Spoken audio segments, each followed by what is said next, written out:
तो बच्चों, आज हम लोग अपने इस लेक्चर में अल्टरनेटिंग करंट सर्किट के अंतर्गत ये देखेंगे कि प्रत्यावर्ती धारा परिपथ में ऊर्जा शक्ति की क्या स्थिति होती है। तो आपका power in alternating current circuit हमारी होगी प्रत्यावर्ती धारा परिपथ में शक्ति, power in alternating current circuit. तो शक्ति की क्या वहाँ स्थिति है। लॉस ऑफ एनर्जी, जो ऊर्जा क्षय होगा जब हम करंट को सप्लाई करेंगे सर्किट में, तो करंट सप्लाई होगी तो एनर्जी का लॉस होगा। तो जो loss of energy, loss of rate of energy, ऊर्जा के क्षय होने की जो दर होगी उसको हम यहाँ शक्ति कहेंगे। ऊर्जा के क्षय होने की दर को शक्ति कहते हैं। Rate of loss of power is known, rate of loss of energy is known as power. तो इसमें हम जैसे सर्किट में ये देखेंगे कि प्रतिरोध R जुड़ा हुआ है, या इंडक्टर L जुड़ा हुआ है, या कैपेसिटर C जुड़ा हुआ है, या दोनों जुड़ा हुआ है। क्या स्थिति होगी, किस कंडीशन में कितनी पावर का लॉस होगा उसको देखेंगे। तो फर्स्ट ऑफ ऑल हम ये देखेंगे कि जब परिपथ में प्रतिरोध R जुड़ा हुआ हो तब उस समय लॉस ऑफ पावर की क्या स्थिति होगी, लॉस ऑफ एनर्जी की क्या स्थिति होगी, जिसको हम पावर के रूप में देखेंगे। तो हमारे पास फर्स्ट पॉइंट होगा, जब परिपथ में R हो, when circuit contains resistance R। तो इसमें हम ये देखेंगे कि जब परिपथ में R हो और आप अल्टरनेटिंग वोल्टेज सोर्स अप्लाई कर देंगे, इसमें V is equal to V naught sine omega t का।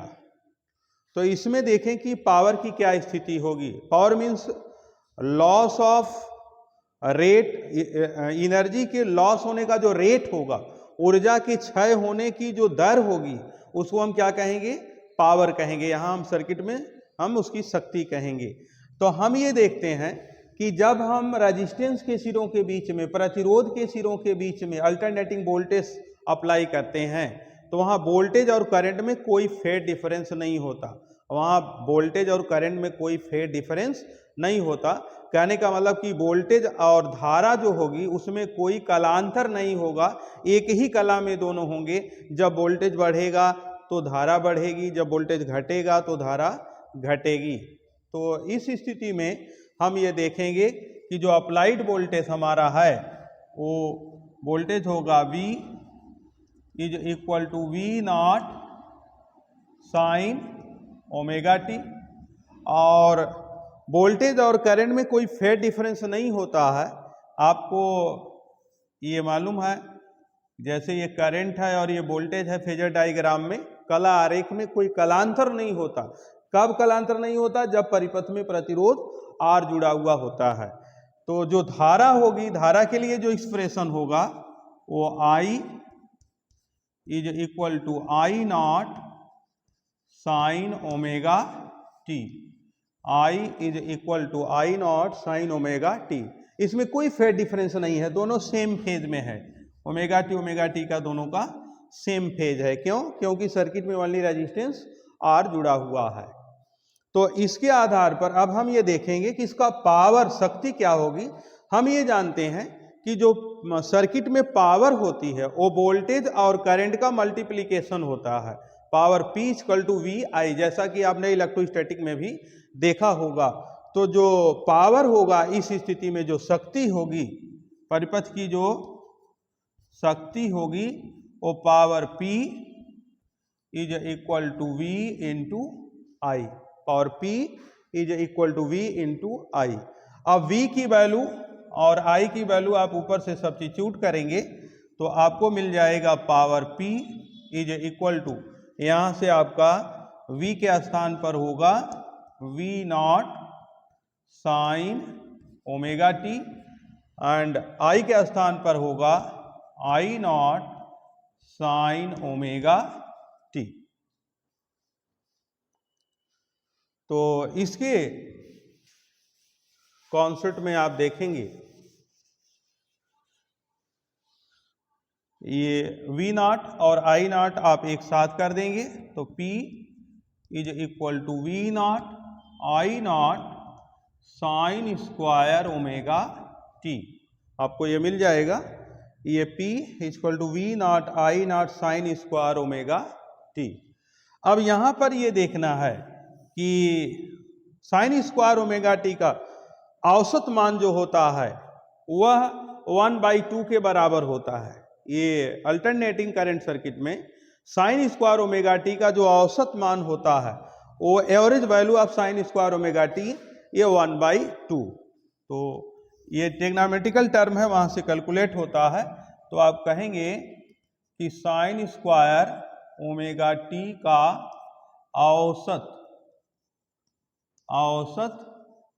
मान, साइन स्क्वायर ओमेगा टी का औसत मान 1/2 होता है। तब देन अब आप जब इसका एवरेज वैल्यू रखेंगे तो P का एवरेज आ जाएगा, औसत शक्ति आ जाएगी। जब इसका हम औसत रखेंगे तो ये क्या है, पावर शक्ति का क्या होगा, औसत मान आ जाएगा।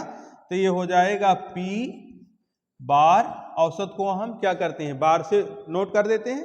तो ये हो गया P bar equal to V naught I naught into 1/2। 1/2 क्या है, ये साइन स्क्वायर ओमेगा टी का औसत मान है, average value of sine square omega t. अब इसको 1/2 को हम दो टर्म में लिख सकते हैं, ये V naught I naught into 1/√2 into 1/√2। इसको इतना हम लिख सकते हैं, 1/√2 हल करेंगे फिर हमारा 2 दे देगा। तो इसके आधार पर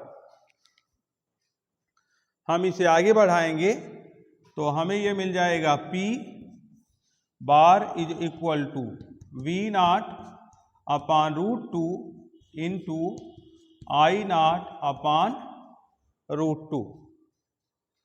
अब वी नॉट अपान √2 और आई नॉट अपान √2 इसको हम VRMS और IRMS में ले जा सकते हैं। ये चेंज हो जाएगा, यहाँ से ये वी नॉट अपान √2 ये देगा VRMS और आई नॉट अपान √2 ये देगा IRMS। ये V naught peak value of voltage upon √2 that is VRMS और peak value of current upon √2 that is IRMS। तो ये चेंज करेंगे तो आपको औसत शक्ति P bar is equal to VRMS into IRMS। ये आपका औसत एवरेज पावर ये मिल गया। और यहाँ पर आपने सब्स्टिट्यूट किया कि VRMS root mean square value of voltage is equal to V naught upon √2 and IRMS root mean square value of current is equal to I naught upon √2।